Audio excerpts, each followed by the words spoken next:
Hello प्यारे बच्चों, कैसे हैं आप सभी। मैं उम्मीद करता हूं कि आप सभी ठीक होंगे। चलिए, आज की क्लास में हम कुछ नया सीखने जा रहे हैं। वैसे हम इस बारे में पहले भी पढ़ चुके हैं। सोलर सिस्टम आप लोगों ने पढ़ा था ना। सोलर सिस्टम से रिलेटेड ही चीज़ें आज हम पढ़ने जा रहे हैं। ओके, एक सेकेंड। गुड इवनिंग बेटा। आयुष बेटा, गुड इवनिंग। ओके, कौन कौन से बच्चे जुड़ गए हैं? राधा पांडे जुड़े हैं। ओके, शिवन्या, साद अफीफ, वैभवी जायसवाल, लव्या बेटा, गुड। और कौन कौन से बच्चे जुड़े हैं? जल्दी जल्दी जुड़ जाइए, फटाफट जुड़िए बच्चों। एक सेकेंड।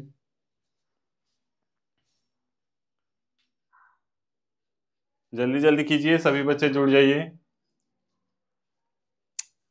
आज हम कॉम्प्रिहेंशन करने जा रहे हैं, पता है ना। कॉम्प्रिहेंशन हम ऑलरेडी 2-3 कॉम्प्रिहेंशन कर चुके हैं। कॉम्प्रिहेंशन में आखिरकार होता क्या है ये पता है आपको? याद है कुछ या भूल गए हो? याद है?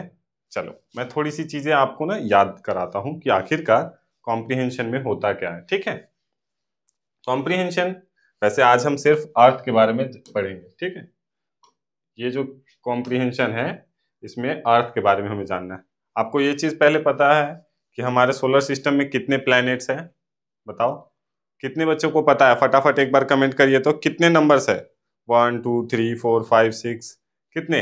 बताइए, जल्दी जल्दी कीजिए, देखते हैं कितने बच्चों को पता है। फटाफट करते हैं। कितने बच्चे कमेंट कर रहे हैं? एक बार कमेंट भी देख लेता हूं मैं। जल्दी जल्दी कीजिए, बताइए। आपके सामने है ये सभी प्लैनेट्स।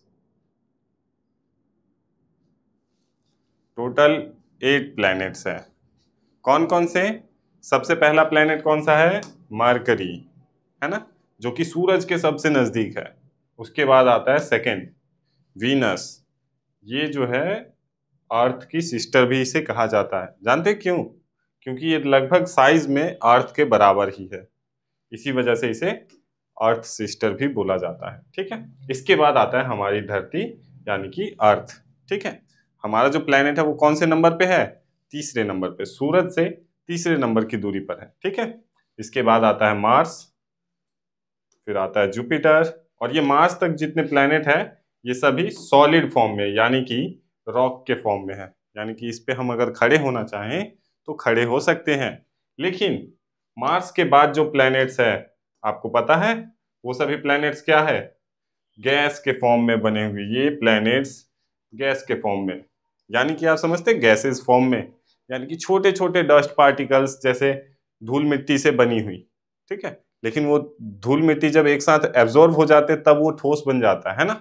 आपने देखा होगा, धूल आप उठाकर रखते हैं कटोरी में, और उसमें जब आप पानी मिला देते हो और उसको मिलाकर सूखने को डाल देंगे तो वो ठोस हो जाएगा। लेकिन वही जब वो रेत की तरीके से होता है, हवा में अगर उसे उड़ा दिया जाए तो वो कैसा होगा? गैसियस फॉर्म में, है ना। तो गैस के ऊपर क्या हम खड़े हो पाएंगे बच्चों? बताओ, गैस के ऊपर हम खड़े हो सकते हैं? ये सभी गैस जाइंट्स है, यानी कि गैस के फॉर्म में। जुपिटर, सैटर्न, यूरेनस और नेपच्यून, ये ऐसे प्लैनेट्स हैं जो कि गैसेस के फॉर्म में बने हुए हैं। यानी कि इस पे लाइफ बिल्कुल इम्पॉसिबल है। वहां हम खड़े ही नहीं हो सकते तो जिंदा कैसे रहेंगे, है ना। लेकिन मार्स तक के जो प्लैनेट्स है ये सभी सॉलिड फॉर्म में है। तो ये जो 2 प्लैनेट्स है ये तो इतने नजदीक है सूरज के कि यहाँ पे गर्मी बहुत ज्यादा होती है। और ये ऐसे प्लैनेट है जहाँ ठंड बहुत ज्यादा होती है। लेकिन अर्थ और मार्स, ये ऐसे प्लैनेट्स है ना जहाँ पे लाइफ एग्जिस्ट कर सकती है। मार्स पे अभी है नहीं, लेकिन चांसेस है कि कुछ सालों में, आज से मतलब 100-200 साल बाद, हो सकता है कि मार्स पे भी लोग जाने लगे, है ना। ऐसा अंदाजा लगाया जा रहा है, अभी कुछ कंफर्म नहीं है। बाकी ये सारी चीजें हम रखते हैं साइड में और बढ़ते हैं अपने पैसेज की तरफ। पैसेज में आपको पता है ना, आपको एक मतलब अलग से कुछ भी उठाकर दे दिया जाएगा और उसे आपको पढ़ के कुछ क्वेश्चंस आपको दिए जाएंगे, उसके आंसर आपको बताने हैं। आपके सामने पैसेज रहेगा, पैसेज में से ही आंसर्स को छांटना है आपको। ठीक है, इतना क्लियर है ना? करें हम लोग, बताइए। शिवन्या बेटा बताओ, फिर हम आगे बढ़ेंगे। बताओ बच्चों, आगे बढ़े? इसके बारे में और जानना चाहते हैं ना? इस पैसेज में क्या करना है आपको? सामने पैसेज लिखा हुआ है, इस पैसेज को पढ़ना है, उसके बाद आपको आंसर देना है। ठीक है। चले शुरू करते हैं ना। ये हमारा चौथा पैसेज है बच्चों। अभी तक हम लोग टोटल 3 पैसेज किए हैं, ठीक है। एक क्लास में सिर्फ एक पैसेज हुआ था, उसके बाद वाली क्लास में 2 पैसेज हुए थे, और आज चौथा है। इसके बाद हो सके तो हम 5वां भी कवर अप करेंगे, ठीक है। चलो मेरे साथ साथ आपको भी पढ़ना है, ठीक है, क्योंकि जब आप पढ़ोगे तो ही आपकी रीडिंग स्पीड भी बढ़ेगी। और पैसेज का काम क्या होता है? हमारे रीडिंग कैपेसिटी को और लिसनिंग कैपेसिटी को इंक्रीज करना, ठीक है। क्लियर है ना? चलो साथ ही साथ मेरे पढ़ना, the earth is known as watery planet because it is the only planet of the solar system contains water in the abundance, ठीक है। इसका मतलब क्या है? जो अर्थ है उसे हम किस प्लैनेट के नाम से जानते हैं? Watery planets. क्यों? ऐसा क्यों है? क्योंकि अर्थ ही एक लौता ऐसा प्लैनेट है जहां पे पानी अवेलेबल है। हमारे पूरे सोलर सिस्टम में जितने भी प्लैनेट्स हैं उन सभी पे पानी है ही नहीं। मार्स भी है तो उस पर भी पानी अभी नहीं ढूंढा गया है, ठीक है। इसी वजह से अर्थ को वाटरी प्लैनेट के नाम से भी हम जानते हैं, ठीक है। Clear? The presence of life on our planet is mainly due to the water and air. और हमारे धरती के ऊपर लाइफ क्यों एग्जिस्ट कर रही है बच्चों? क्योंकि यहाँ पर क्या अवेलेबल है? बताइए। मेनली क्या है? Due to water and air, यानी कि हवा और पानी की वजह से धरती पर लाइफ एग्जिस्ट कर पा रही है। अगर हवा और पानी धरती पे ना हो तो क्या होगा? सिंपल सी बात है, ना हम रहेंगे ना आप रहोगे, है ना। यहाँ तक कि पेड़ पौधे भी सूख जाएंगे। सिंपल सी बात है ना बच्चों, है ना। Clear? More than 2/3 of the earth surface is covered with the water. और धरती का 3/4 हिस्सा पानी से भरा हुआ है, ठीक है। मोर देन 2/3, ठीक है, जो कि हिस्सा पानी से भरा हुआ है। Oceans contain about 97% of the total water available on the अर्थ। यानी कि एक तरीके से देखा जाए तो हमारे धरती पे ना टोटल कितनी परसेंट, मान लीजिए एक एग्जांपल के तौर पे, चलो मैं थोड़ा सा अच्छे से समझाता हूं आपको। मान लीजिए ये हमारी धरती है बेटा, ठीक है। इसमें 3/4 यानी कि 4 में से 3 हिस्सा जो है वो पानी से भरा हुआ है। ये 3 हिस्सा किस चीज से भरा हुआ है? पानी से। और सिर्फ ये जो एक हिस्सा बचा है उसी एक हिस्से पे हम लोग रहते हैं। यानी कि अगर देखा जाए तो 75% धरती पे 75% हिस्सा जो है वो सिर्फ पानी से कवर्ड है, ठीक है। इसके साथ साथ यहाँ जो 75% वाटर है बेटा, इसमें भी 97% जो वाटर है वो ओशियन ने कवर कर रखा है, यानी कि समुद्र ने। और आपको भी पता है समुद्र का पानी पीने योग्य नहीं है ना। क्लियर है ना? समुद्र का पानी पीने योग्य क्यों नहीं है बताइए। कोई बच्चा है हमारे साथ मुंबई, महाराष्ट्र, इन सब जगहों से, जो मतलब समुद्र के किनारे गए हो, समुद्र में नहाए हो, तो उन्हें पता होगा कि आखिरकार समुद्र का पानी पीने योग्य क्यों नहीं है। फटाफट बताइए तो क्यों नहीं है? उसमें क्या मिला हुआ है ऐसा कि वो पानी पीने योग्य नहीं है? बताओ। समुद्र का पानी जानते हो क्यों नहीं है पीने योग्य? क्योंकि समुद्र का पानी जो है बेटा वो बहुत ज्यादा खारा है। और सिंपल सा बात है, आप नमकीन पानी तो पियोगे नहीं, है ना। आपको चाहिए प्योर वाटर। और खारा पानी पियोगे तो आपके लीवर, डाइजेशन, ये सब कुछ, मतलब अंदर का जितना भी मटेरियल है आपका, वो सब खराब हो जाएगा, डैमेज हो जाएगा, है ना। आपका लीवर गल जाएगा, किडनी खराब हो जाएंगी, ये सारी चीजें आपको प्रॉब्लम फेस करनी पड़ सकती है अगर आप गंदा पानी पीते हो तो, ठीक है। तो अर्थ का ना 97% हिस्सा जो है, एक सेकेंड, 97% हिस्सा जो है 75% में से, ये नहीं कि अर्थ के उसमें से, मान लीजिए ये 75% को अगर हम इतना रख देते हैं, मान लीजिए 75% ये हिस्सा है,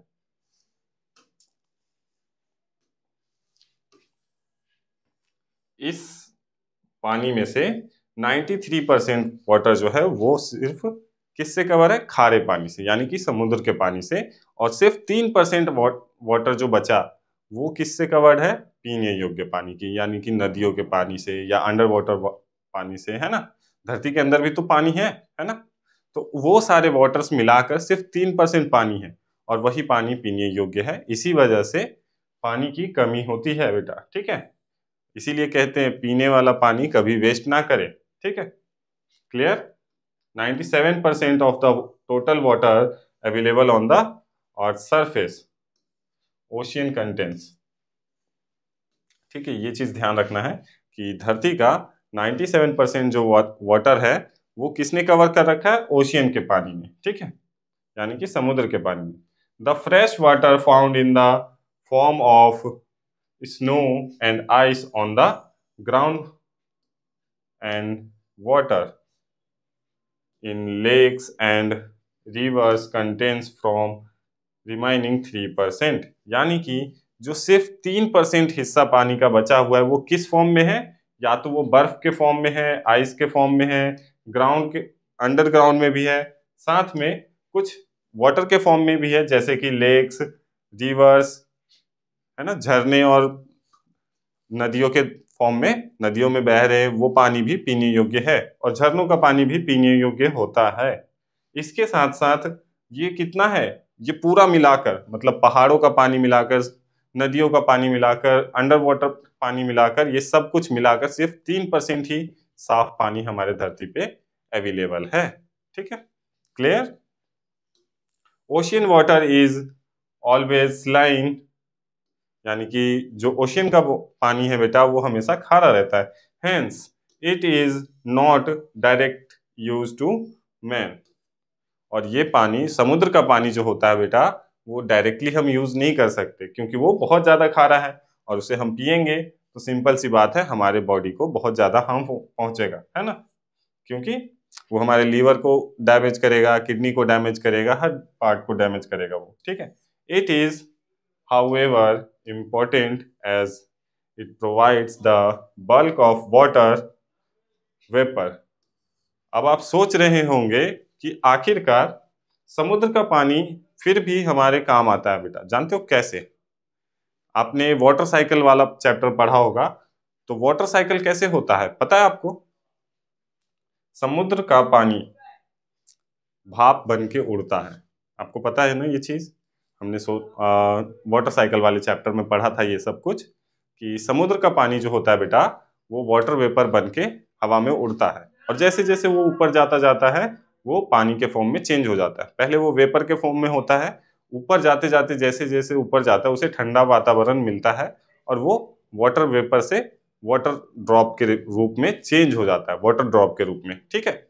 और वही वाटर ड्रॉप क्या बन के बरसता है धरती पे? बारिश, यानी कि वो साफ पानी बनकर फिर बरसता है, तो वो पानी हमारे लिए यूजफुल हो जाता है ना।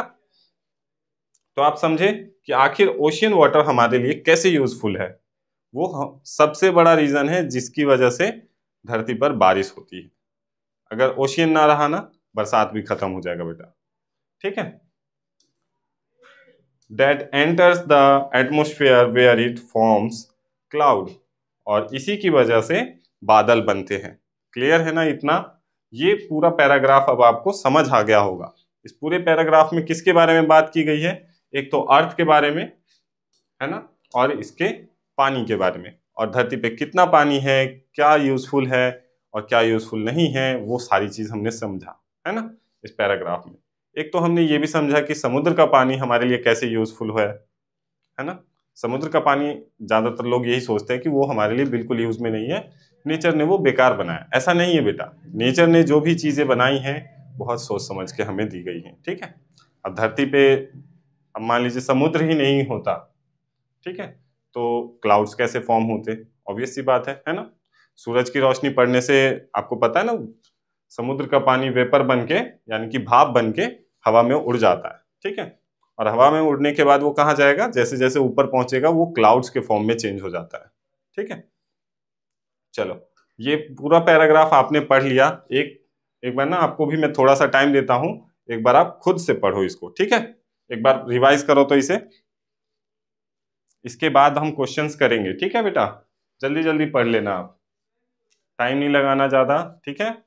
जल्दी कवर अप करो।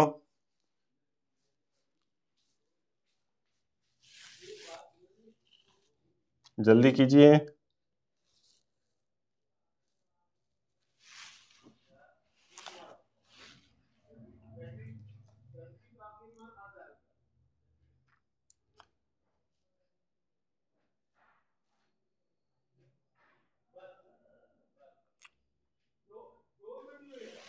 और जब इसे पढ़ लीजिएगा ना तो ओके लिख दीजिएगा नीचे, ठीक है।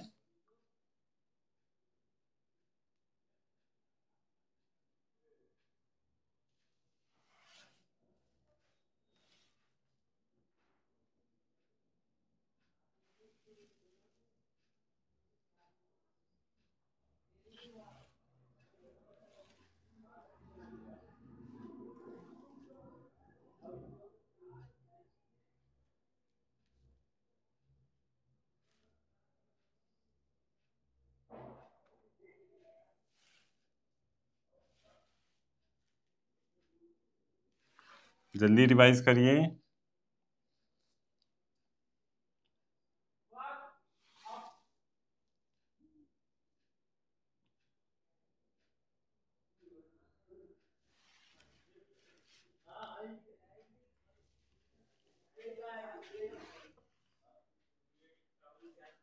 जल्दी करो बच्चों। पढ़ा सभी ने? बहुत स्लो करते हैं।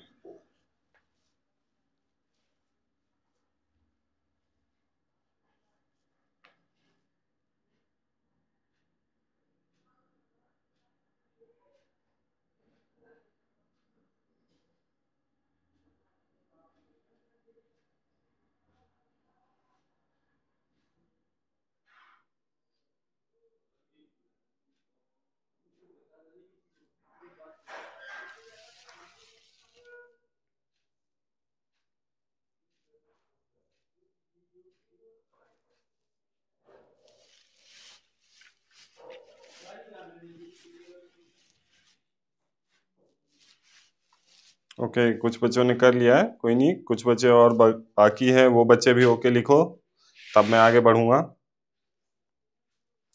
जल्दी कर लो बस। सभी बच्चे पढ़ेंगे, ऐसा नहीं है कि एक दो बच्चे पढ़ के ओके कर दे।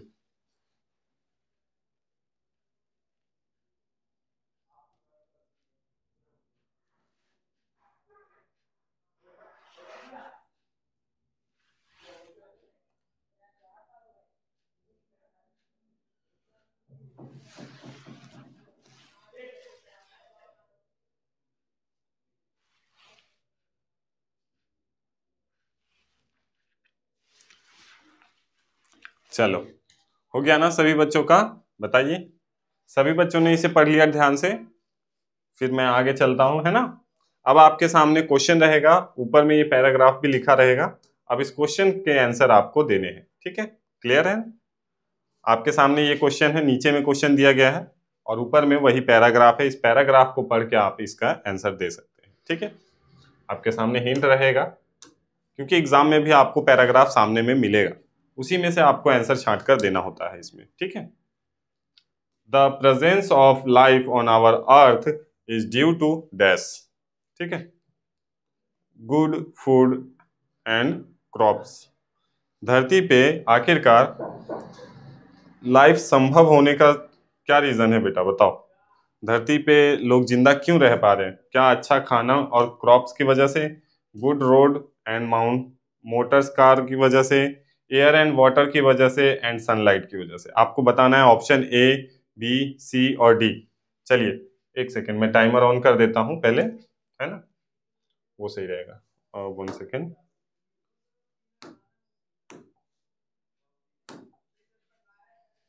टाइमर टाइमर टाइमर कहाँ चला गया? ओके,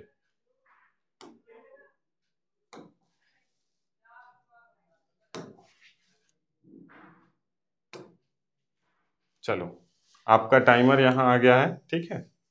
मैं टाइमर को यहाँ रख देता हूँ, ठीक, और आपको देता हूँ मैं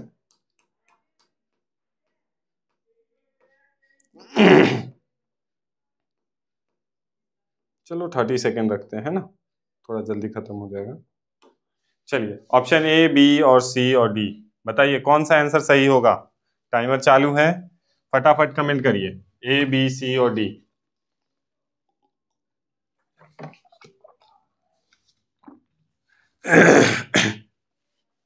बताओ बच्चों, क्या होगा इसका सही answer? The presence of life on our earth is due to, आखिरकार धरती पे लाइफ क्यों संभव है? पैराग्राफ में भी आप पढ़ सकते हो या फिर आपने पढ़ा होगा तो ही आप समझ गए होंगे। चलिए, कुछ बच्चों ने सही आंसर दिए हैं, चलिए उनके लिए गुड है। इसका सही आंसर जो है बेटा वो है ऑप्शन सी। जानते हैं क्यों? मैंने पैराग्राफ पढ़ा था तब भी आपको समझाया था ना। एयर एंड वाटर, धरती पे लाइफ क्यों संभव है? Due to air and water, हवा और पानी की वजह से। हवा पानी ना रहेगा तो क्या होगा? पेड़ पौधे भी सूख जाएंगे, इंसान भी मर जाएंगे। ठीक है, इसी वजह से ना जानवर भी क्यों जिंदा है? हवा पानी सभी जानवरों को भी चाहिए, है ना। अगर ये ना हो तो हम क्रॉप भी नहीं उगा सकते, है ना। क्लियर? पैराग्राफ में आप देखना चाहोगे, पैराग्राफ में भी दे रखा होगा, देखो, due to water and air, यहाँ लिखा है ना, the presence of life on our planet is mainly due to the water and air. इस तरह से आपके सामने पूरा पैराग्राफ है और इसका आंसर देखो बेटा, ये दे रखा है पूरा आंसर, है ना। इसमें शो हो रहा है ना आपको आंसर, यहां से पढ़ोगे, the presence of life on our planet is mainly due to the water and air. Clear? बताओ बच्चों, क्लियर है यहां तक? फिर हम आगे बढ़े, बताओ, आप बोलोगे देन हम आगे बढ़ेंगे। क्लियर है सभी बच्चों को? फटाफट बताइए तो जल्दी। आप चाहो तो पैराग्राफ ध्यान से देखो एक बार, सही है? कौन सा आंसर सही है बताओ। कुछ बच्चों ने गलतियां की थी, जिन बच्चों ने गलतियां की थी अपनी गलतियों को सुधारो बच्चों, ठीक है। क्योंकि गलतियां कर रहे हो कोई दिक्कत नहीं है, आप यहाँ गलती 100 बार करो कोई दिक्कत नहीं है, लेकिन एग्जाम में अगर आप एक भी गलती कर दोगे तो आपके मार्क्स कट जाएंगे, और मैं नहीं चाहता कि मेरे बच्चे ऐसी गलतियां करें, ठीक है। इसीलिए आपको मैं ज्यादा से ज्यादा पैराग्राफ करा के दिखाऊंगा, ठीक है। सॉल्व करेंगे, सारी चीजें करेंगे, ठीक।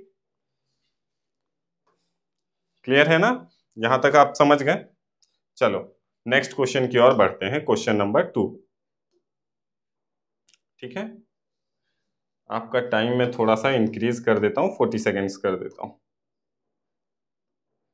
चलो 1 सेकेंड पहले पढ़ तो दूं, उसके बाद आप करना, ठीक है। Surface of, 1 second, surface of the earth is covered with water, more than half, more than 2/3, less than half और less than 2/3। आपको इसमें से बताना है, इस पैराग्राफ में दिया गया था, बताइए, ठीक है। आपका टाइमर मैं चालू कर देता हूं। चलिए अब आपको आंसर देना है, क्या होगा इसका सही आंसर बताओ।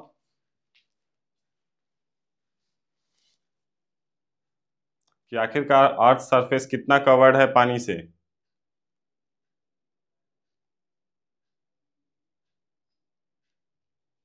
ऑप्शन ए, बी, सी और डी, बताओ जल्दी, टाइम आपका खत्म हो रहा है बच्चों। देखो टाइम भी आपका गया, लगभग खत्म होने वाला है, जल्दी कीजिए। मिला आपको आंसर? बताओ, पूरा पैराग्राफ आपके सामने है, फिर भी आंसर नहीं ढूंढ पा रहे हो। चलो गुड, राधा बेटा, चलिए Shivanya good,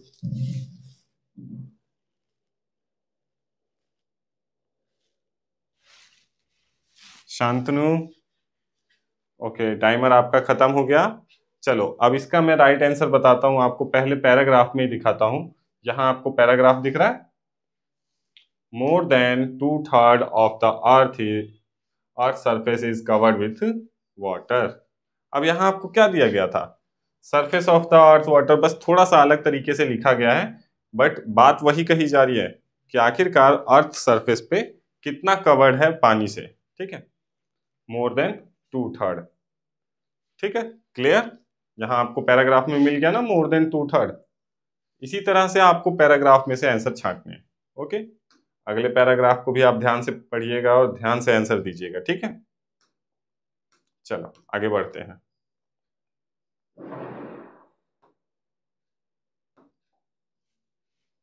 sport the correct statement. अब इसमें ना कुछ गलत चीज दी गई है, लेकिन और इसमें एक चीज बिल्कुल सही लिखी गई है, वो आपको बताना है कि आखिरकार इसमें से सही मतलब स्टेटमेंट कौन सी है। स्टेटमेंट भी पहचानने के लिए काफी बार पूछा जाता है, ठीक है। तो इसलिए स्टेटमेंट वाला क्वेश्चन है। स्टेटमेंट में क्या होता है, मेनली कुछ 4 पैर स्टेटमेंट दी जाएगी आपके सामने, 4 में से 3 स्टेटमेंट गलत होगी और 1 सही होगी। वही स्टेटमेंट आपको बतानी है कि आखिरकार कौन सी बात सच है, ठीक है। Man uses ocean water directly, ठीक है। क्या इंसान ओशियन वाटर यानी कि समुद्र के पानी को डायरेक्टली यूज करता है। Fresh water is always saline, क्या फ्रेश वाटर हमेशा खारा होता है। Ocean water is always saline, क्या समुद्र का पानी हमेशा खारा होता है। Earth gets water from sun, क्या धरती पानी जो लाती है वो सूरज से लाती है। बताइए कौन सा स्टेटमेंट इसमें सही है। अब आप समझ गए होंगे। जिन बच्चों ने पैराग्राफ को ध्यान से सुना है वो बहुत आसानी से इसका आंसर समझ गए होंगे कि आखिरकार कौन सा सही है स्टेटमेंट। आप बताइए जल्दी से, ए बी सी और डी में। टाइमर आपका चालू है, फटाफट कीजिए। जिन बच्चों ने पैराग्राफ को ध्यान से सुना उनको इसका आंसर 100% पता होगा। बताइए जल्दी, ए बी सी और डी। इसमें क्या सोचना है बच्चों, देखो 3 स्टेटमेंट गलत है, 1 स्टेटमेंट सही है, उसी को ढूंढना है आपको कि आखिरकार कौन सी बात सच है।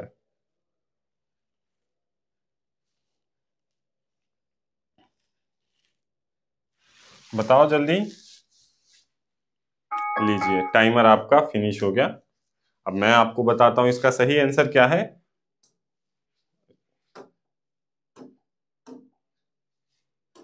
Ocean water is always saline. इस पैराग्राफ में कहा लिखा हुआ है बताओ, दिख रहा है कहीं पे आपको। Ocean water is always saline, हाँ दिख गया। देखो ocean water is always saline, ये स्टेटमेंट बिल्कुल सही है। क्यों? क्योंकि समुद्र का पानी जो होता है हमेशा खारा ही होता है, और फ्रेश वाटर को तो हम डायरेक्टली नहीं पी सकते ना, और फ्रेश वाटर कभी खारा नहीं होता, ठीक है। और सूरज से हम पानी कैसे लेंगे, सिंपल सी बात है। तो ये भी गलत, क्योंकि हम लोग डायरेक्टली समुद्र के पानी को यूज नहीं कर सकते, वो हमारे बॉडी को बहुत ज्यादा हार्म पहुंचाता है ना। तो सिंपल सी बात है, ये भी गलत हो गया। फ्रेश वाटर कभी खारा नहीं होता, ये भी गलत है ना। इसके साथ ये भी गलत है। क्यों? क्योंकि सूरज से हम कैसे पानी ले सकते हैं, सूरज से पानी थोड़ी मिलेगा। और ocean water is always saline, यानी कि समुद्र का पानी हमेशा खारा होता है, ये स्टेटमेंट बिल्कुल सही है ना। क्लियर? अब चलिए अगले क्वेश्चन की ओर बढ़ते हैं, क्वेश्चन नंबर 4। ओके, ये रहा आपका क्वेश्चन नंबर 4। पढ़ते हैं जरा। Ocean contains 50% of the total water, 3% of the total water, 97% of the total water, ice and snow. बताइए ओशियन यानी कि समुद्र, ओशियन किसको कहते हैं, समुद्र को, वो कितना पानी कंटेन करती है बताइए। टाइमर आपका स्टार्ट, ठीक है। जल्दी कीजिए, फटाफट कमेंट करिए, ऑप्शन ए बी सी और डी। पैराग्राफ में देखो, पैराग्राफ में आंसर मिल जाएगा आपको।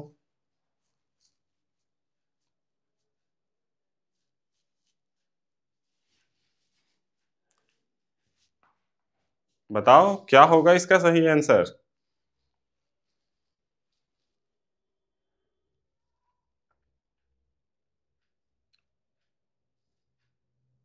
इस क्वेश्चन का मतलब समझ आ रहा है बच्चों। ओशियन कंटेन यानी कि समुद्र कितना कंटेन करता है पानी, कितना पानी है समुद्र के अंदर बताओ। ये देखो डायरेक्ट तो यहाँ लिखा हुआ है 97% of the total water available on the earth surface.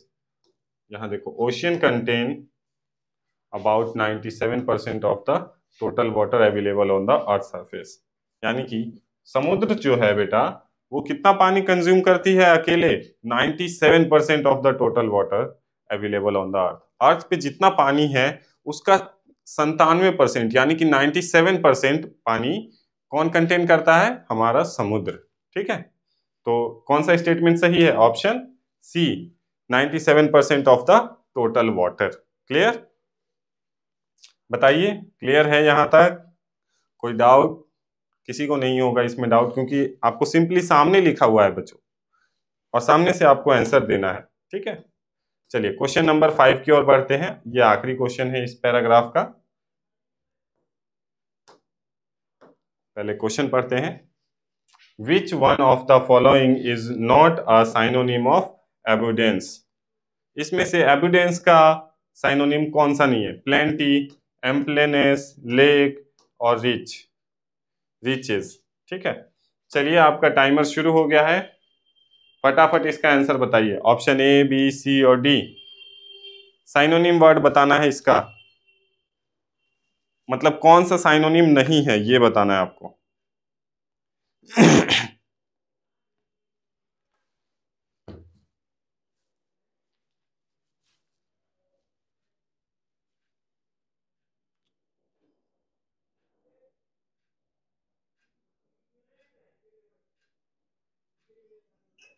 लीजिए आपका टाइमर खत्म हो रहा है बच्चों, जल्दी जल्दी करो।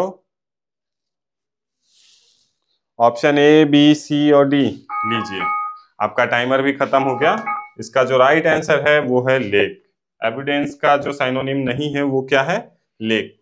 लेक एविडेंस का साइनोनिम नहीं है। प्लेंटी ये भी एविडेंस का साइनोनिम है। एम्प्लीनेस ये भी साइनोनिम का है, उसका है, एविडेंस का साइनोनिम है। और रिचेस भी एविडेंस का साइनोनिम है। ठीक है, चलो अब आगे बढ़ते हैं पैराग्राफ पैसेज 5 की तरफ। ठीक है, पैसेज 5 हम पढ़ते हैं अब पहले।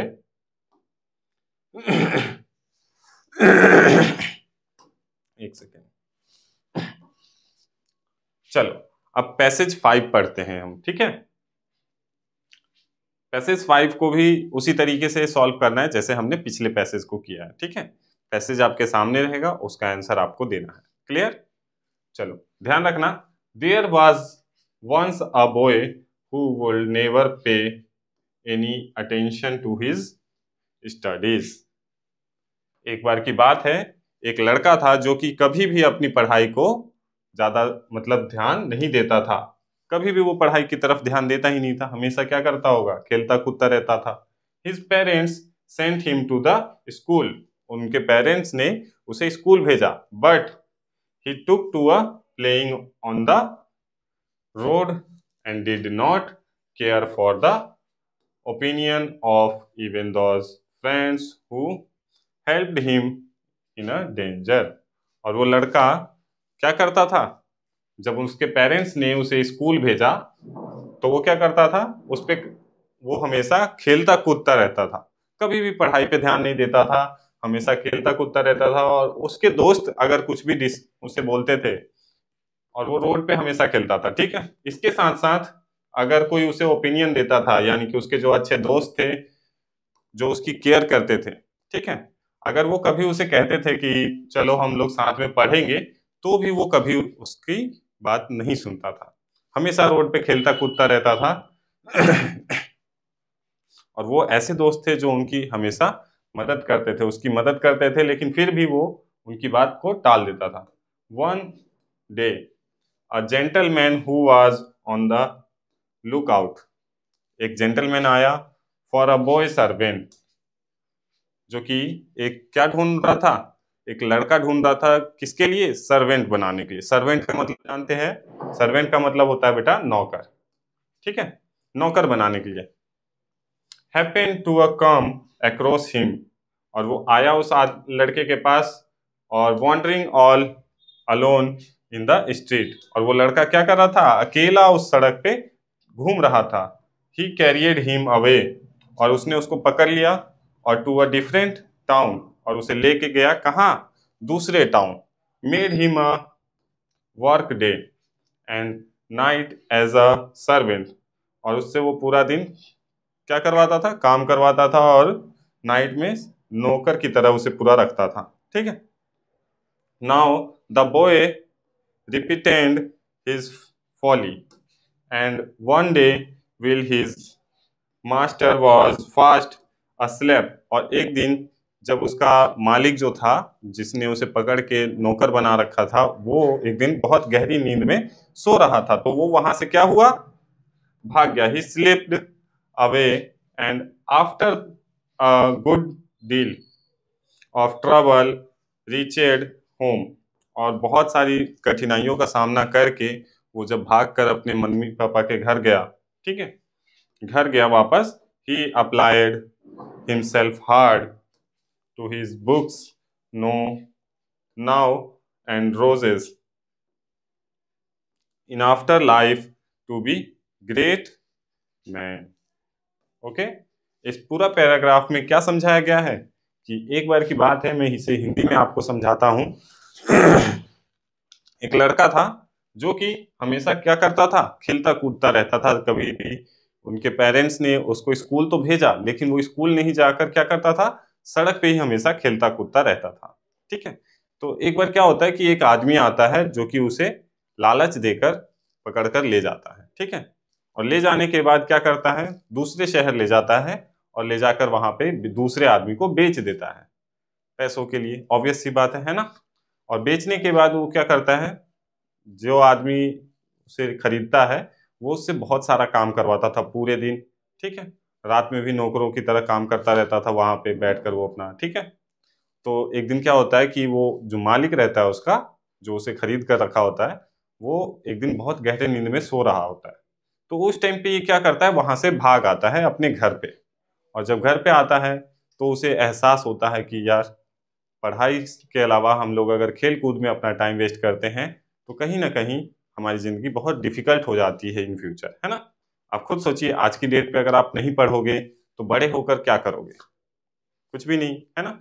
या तो आप मेहनत मजदूरी करोगे, रिक्शा चलाओगे, ऑटो गाड़ी चलाओगे, ये सारी चीज़ें कर रहे होगे।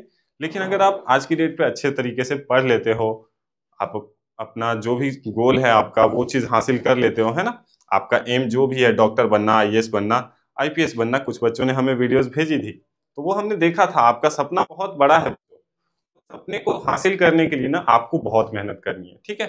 तो ये बच्चा भी ना हमेशा खेल कूद में अपना टाइम वेस्ट करता था, लेकिन जिस दिन उसके साथ ये दुर्घटना घटी, एक आदमी उसे उठाकर ले गया, बेच दिया, और उसके बाद क्या हुआ, वहां से जब वो भाग कर आया, सारा दिन वहां काम करवाया जाता था।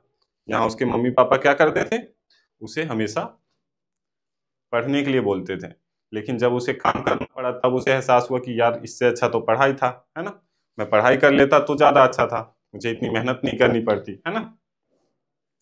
तो जब वो वहां से भाग कर आया तब उसे रियलाइज हुआ कि यार, पढ़ाई ज्यादा मेरे लिए अच्छा था।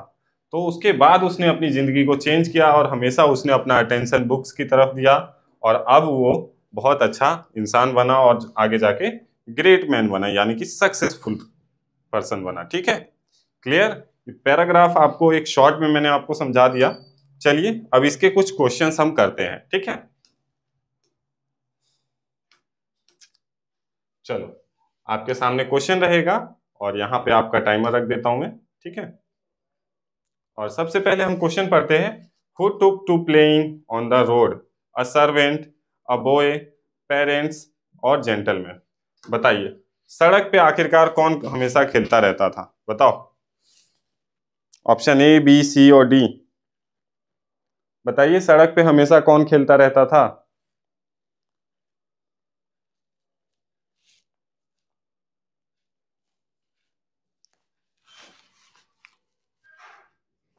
ऑब्वियस सी बात है, इसका आंसर तो सभी बच्चों को पता होगा। टाइमर भी ऑन नहीं हुआ, बताओ, जहां तो ये गलती हो गई ना। चलो कोई दिक्कत नहीं है, बाकी इसका आंसर आप सभी को पता होगा कि जो इसका राइट आंसर है वो है ऑप्शन बी, ठीक है। A boy who took to playing on the road, कौन हमेशा सड़क पे खेलता रहता था, वो लड़का, है ना।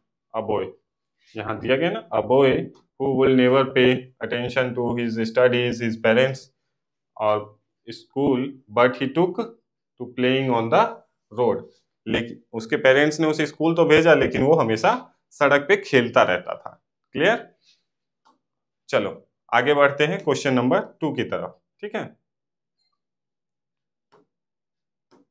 चलो क्वेश्चन नंबर 2 पढ़ते हैं।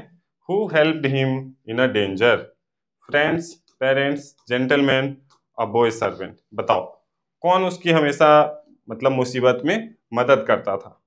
आप इस पैराग्राफ के हिसाब से बताना क्योंकि पैराग्राफ में इसका आंसर दिया हुआ है, ध्यान से पढ़ो, दिखेगा आपको। ठीक है, टाइमर को शुरू कर दिया मैंने। चलिए फटाफट इसका आंसर दीजिए। इसका आंसर गलत मत करना बच्चों, ठीक है, ध्यान से देखो, आपको आंसर मिल जाएगा।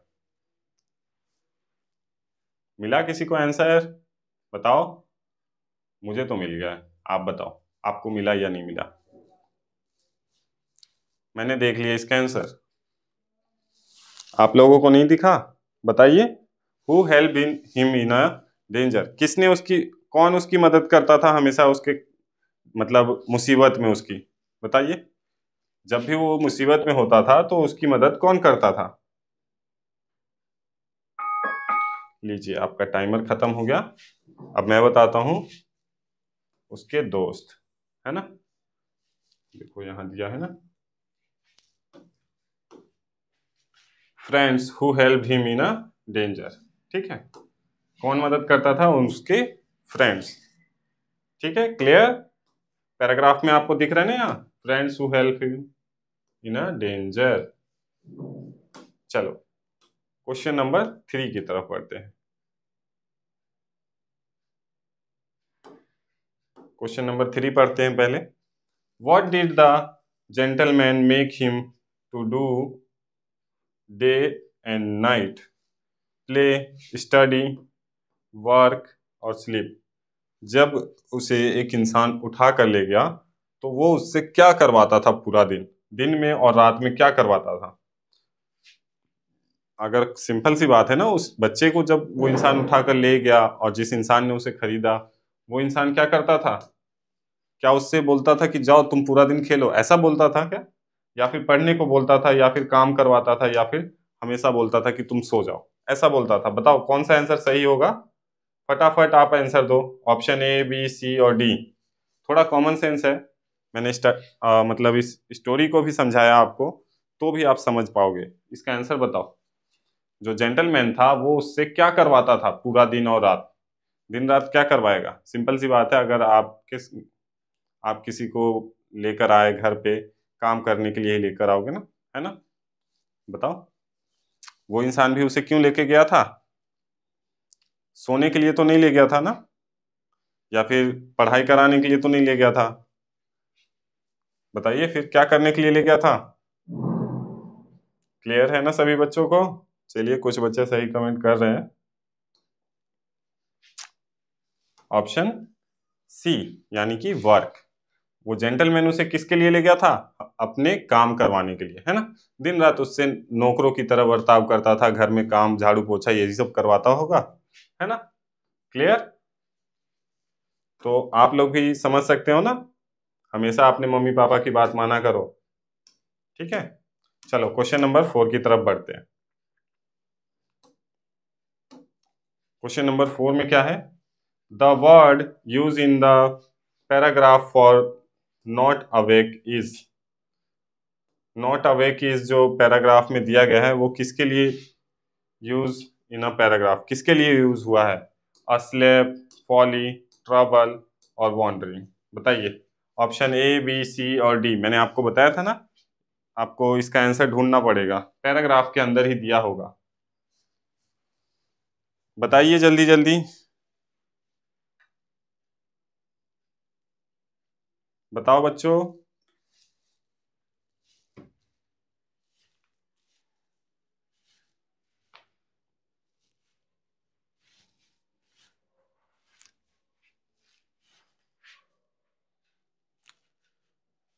नॉट अवेक का मतलब क्या होता है? बताओ। जगा हुआ नहीं था, इसकी जगह पर इस पैराग्राफ में ना कोई और वर्ड यूज किया गया है, वो बताना है आपको। एस्लीप, ठीक है, यानी कि गहरी नींद में सोया हुआ था। ठीक, इस वर्ड को हमने इस पैराग्राफ में यूज किया हुआ है, दिख रहा है यहाँ, एस्लीप। क्लियर? आगे बढ़े, क्वेश्चन नंबर 5, आज का लास्ट क्वेश्चन है ये, है ना?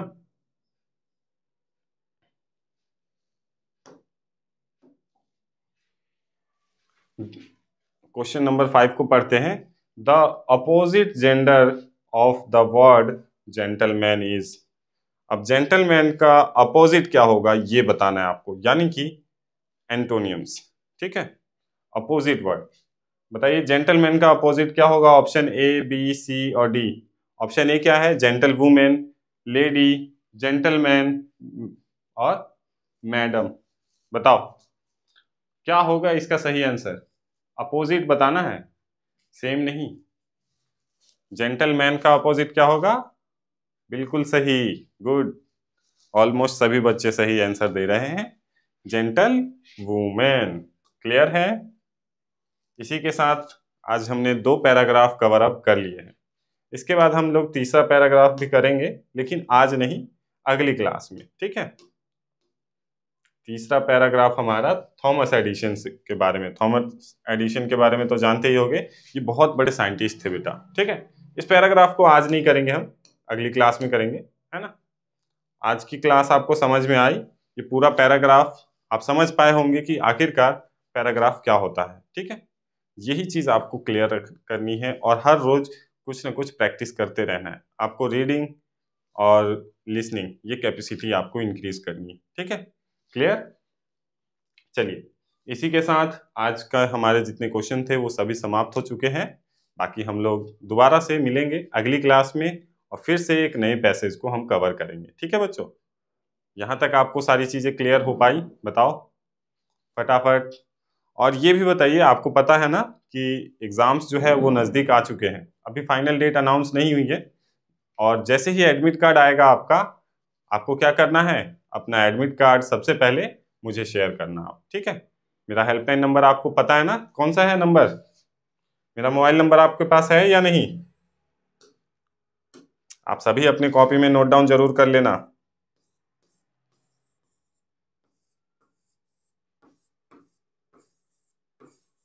ये मेरा पर्सनल नंबर है बच्चों, ठीक है। आप कभी भी मुझे कॉल कर सकते हो इस नंबर पे। कभी भी आपको रिक्वायरमेंट हो, कभी कोई भी ज़रूरत हो, आप मुझे इस नंबर पे कॉल करना। और जब आपका एडमिट कार्ड आ जाएगा तो सबसे पहले मुझे आप अपना एडमिट कार्ड शेयर करना, तभी हम पता कर पाएंगे कि आपका रिजल्ट आखिरकार क्या आया है, ठीक है।